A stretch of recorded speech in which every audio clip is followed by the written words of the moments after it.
ఉపాధి హామీ పథకం పేరు మార్పుపై కాంగ్రెస్ ప్రభుత్వం మాట్లాడుతున్న తీరుపై కేంద్ర మంత్రి బండి సంజయ్ తీవ్రస్థాయిలో మండిపడ్డారు. నేడు కరీంనగర్లో రిదా హోటల్లో నిర్వహించిన సమావేశంలో పాల్గొన్నారు. ప్రజలకు మేలు జరిగే పథకాలపై కాంగ్రెస్ సర్కారుకి ఇంత అక్కసు ఎందుకని ప్రశ్నించారు. కేంద్ర ప్రభుత్వం ప్రధానమంత్రి ఆవాస్ యోజన గ్రామీణ్ కింద గ్రామాల్లో పేదలకు ఇల్లు నిర్మించే పథకం కాంగ్రెస్ ప్రభుత్వం ఇందిరమ్మ ఇండ్ల పేరుతో అమలు చేయాలని ప్రయత్నిస్తోందని సంజయ్ ఆరోపించారు. ఉపాధి తగ్గుతుందా? తగ్గుతలేదు. ఉపాధి 12 దినాలు తగ్గినాయా? 12 దినాలు పెరిగినాయి. ఉపాధి పెరిగింది. దాంతోపాటు వెసులుబాటు వచ్చింది. 200 రోజులు పనిచేసే అవకాశం వచ్చింది.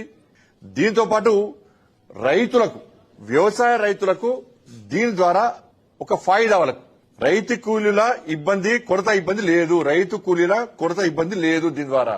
ప్లస్ రాష్ట్రానికి 340 కోట్లు అదనంగా వస్తున్నాయి. కానీ కాంగ్రెస్ పార్టీ రైతు ఉపాధి కూలీలకు 120 రోజులు ఇవ్వాలని వ్యతిరేకిస్తుందా? వాళ్ళ ఆదాయాన్ని పెంచడాన్ని వ్యతిరేకిస్తుందా? తెలంగాణ రాష్ట్రానికి 340 కోట్లు రావడానికి వద్దంటారా? అసలు స్కీమే వద్దంటారా? చెప్పండి రాష్ట్ర ప్రభుత్వాన్ని. దేశం పక్కబట్టి తెలంగాణ రాష్ట్ర ప్రభుత్వంలో తెలంగాణ రాష్ట్ర ముఖ్యమంత్రి తెలంగాణ రాష్ట్రంలో మొత్తం గొడవలు చేస్తాం, మేము బహిరంగ సభలు పెడతామంటే ఈ స్కీమ్ కావాలన్నా వద్దా? మీకు వద్దంటే చెప్పండి, ప్రజలకు మేము పోతాం.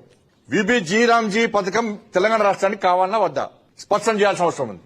పేరు మార్చిరు, పేర్లే ఉంటుంది. పేర్ల ఇవాళ ప్రధానమంత్రి ఆవాస్ యోజన సంబంధించి వాజ్పేయి గారి టైంలో వాల్మీకి అంబేద్కర్ ఆవాస్ యోజన, వాంబే స్కీమ్, వాల్మీకి అంబేద్కర్ ఆవాస్ యోజన పథకము, వాంబే పేరుతో ఉన్నటువంటి స్కీమ్ ను కాంగ్రెస్ పార్టీ ప్రభుత్వం వచ్చి వెంటనే వాల్మీకి చేసేసారు, అంబేద్కర్ గారి పేరు చేశారు, ఇందిరా ఆవాస్ యోజన పెట్టారు.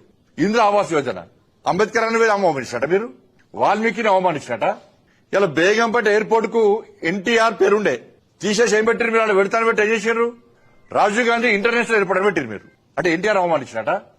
ఇట్లా అనేక స్కీమ్లకు జవహర్లాల్ నెహ్రూ, రాజీవ్ గాంధీ, ఇందిరాగాంధీ, ఈ డూబ్ గాంధీల పేరు పెట్టి ప్రజలకు వచ్చింది ఉపాధి.